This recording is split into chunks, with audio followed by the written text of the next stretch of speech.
L'actrice, qui interprète Elsa dans La Quotidienne de France 2 depuis 2019, nous a parlé de son retour à Montpellier, entre nouveaux braquages et histoire d'amour impossible avec Manu, Moïse Santamaria. Vous avez repris le tournage d'Un si grand soleil depuis le mois de juin, et vous avez assisté à la mise en place des mesures sanitaires liées au Covid. On s'y habitue rapidement ? Julie Boulanger. Oui, ça commence à faire partie du quotidien, d'une nouvelle norme. J'ai vu l'avant et l'après.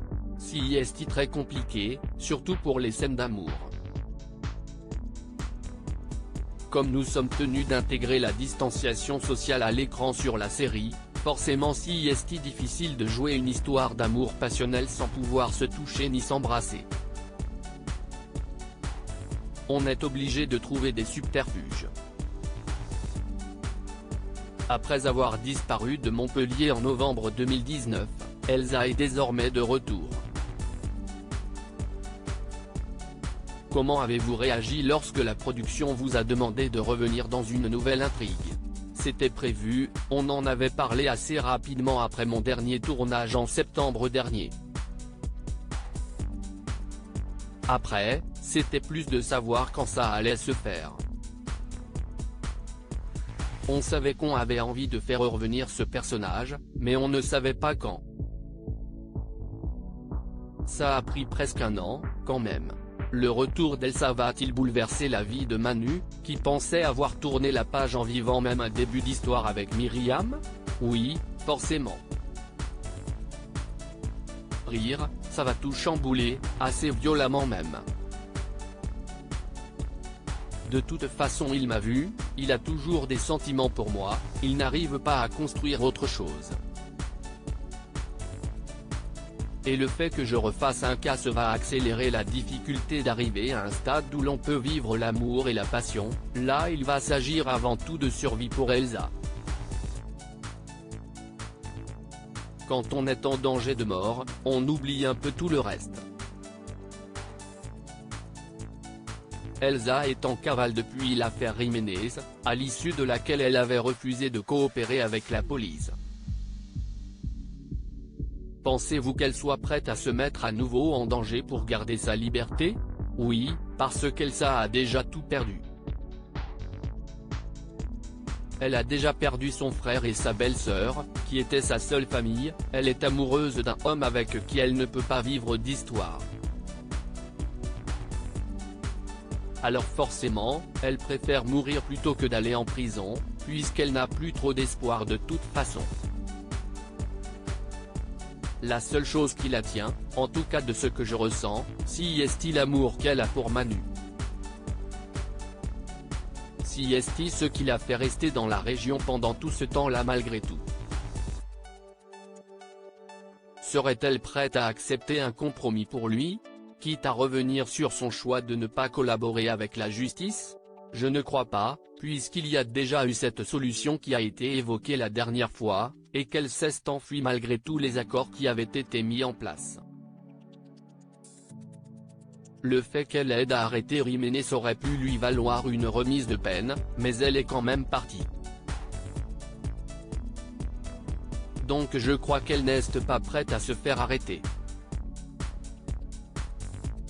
La seule personne de confiance qui demeure dans son entourage, si est Virgile, qui a vécu beaucoup d'épreuves difficiles de son côté. Est-il le seul capable de la raisonner? Sa relation avec Virgile, ça va être assez joli, puisque quelque chose va naître et se construire. C'était un ami de longue date du frère d'Elsa, qui n'était pas particulièrement proche d'elle. On l'a vu pendant le casse de Jiménez, j'étais toujours très méfiante de Virgile. Là, ce qui lui est arrivé avec la perte de sa fille, et le fait que moi j'ai plus personne, ça fait qu'il reste ma dernière personne de confiance. Je peux aller le voir sans qu'il me dénonce à la police, ce qui est très précieux dans mon état actuel. Ce qui est joli, si est que le fait qu'il perde sa fille et que je sache ce qu'il ressent, ça va nous rapprocher dans la douleur, ce qui fait qu'on va créer une relation beaucoup plus forte qu'elle ne l'était avant la mort de mon frère. On va créer un lien fort, qui va être un peu de l'ordre de la famille. Mais bon, je l'emmène dans la galère avec moi. Rire Elsa est un personnage libre et sans attache, ou presque. Pensez-vous qu'elle puisse devenir un personnage récurrent dans un si grand soleil? Si est-ce un peu la difficulté de l'écriture justement. Ils me font revenir en tant que récurrente sur la totalité de la saison 3, parce qu'ils adorent ce personnage et ils ont envie de personnages féminins forts pour cette saison. Mais si est-il vrai que si est un sacré casse-tête à l'écriture vu que si est une femme en cavale, donc dans l'ordre moral des choses, soit elle va finir par se faire tuer, soit par aller en prison. D'où la difficulté de réussir à en faire un personnage récurrent.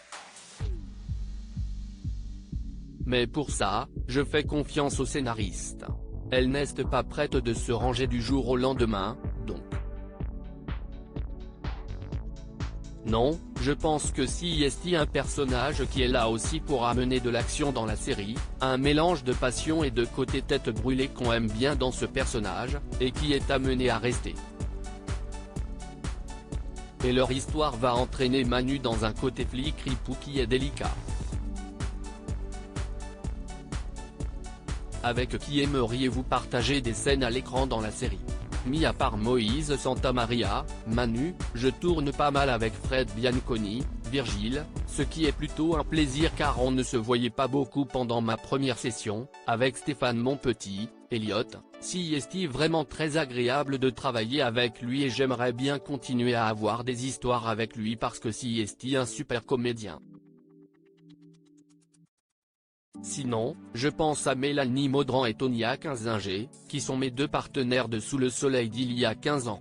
C'était un plaisir de les retrouver, on s'était pas vu depuis des années, si est assez drôle de se retrouver là en passant de Sous le Soleil à un si grand soleil. Rire, avez-vous d'autres projets à côté du tournage de La Quotidienne? Là je vais tourner dans une nouvelle série France 2. Je fais un guest principal dans un épisode réalisé par Julien Zidi, et je tourne la semaine prochaine à Strasbourg. Y a-t-il des formats, des projets ou des fictions qui vous attirent en particulier, et qui vous donneraient envie de continuer à explorer votre métier? J'aime bien les séries de 10x50 min, les formats de ce type, car on a vraiment le temps de créer des personnages sur la longueur, si est souvent très riche psychologiquement, on a plein de choses à faire. Après, le personnage d'Elsa m'a amené vers un genre de rôle que j'affectionne particulièrement, des femmes fortes et de l'action. J'aime beaucoup ça et j'aimerais continuer à jouer les voyous, ou être une super-héroïne. Rire, dès que les rôles sont physiques, je trouve ça super. J'ai passé mon permis moto exprès pour la série, je me suis entraîné au tir, j'ai fait des entraînements de Muay Thai. Tout ça, je n'aurais jamais eu l'occasion de le faire dans ma vie perso.